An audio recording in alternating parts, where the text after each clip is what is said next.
पहाटेचा कोंबडा आरवला की दिवसाची सुरुवात व्हायची. कामाची लगबग सुरू व्हायची. दगडी जात्यावर दळण करणे म्हणजे काय सोपं काम नव्हतं.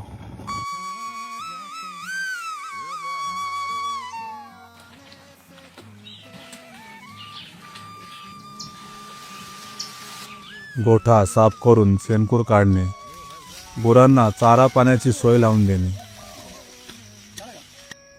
घरासमोर सडा रांगोळी काढणे तर शुभ लक्षणच. त्यानंतर दण्याची मळ्यात जायची लगबग सुरू व्हायची.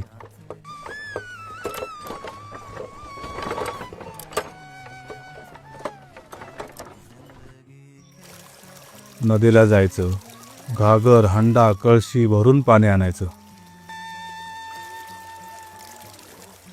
मग सकाळच्या न्याहारीची तयारी करायची.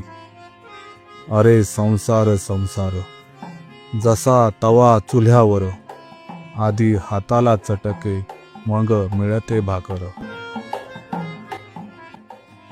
गरमागरम चुलीवरची भाकरी, त्यावर चटणी किंवा एखादी भाजी फडक्यात बांधायची आणि ती टोपलीत ठेवून सरळ शेताकडे निघायची.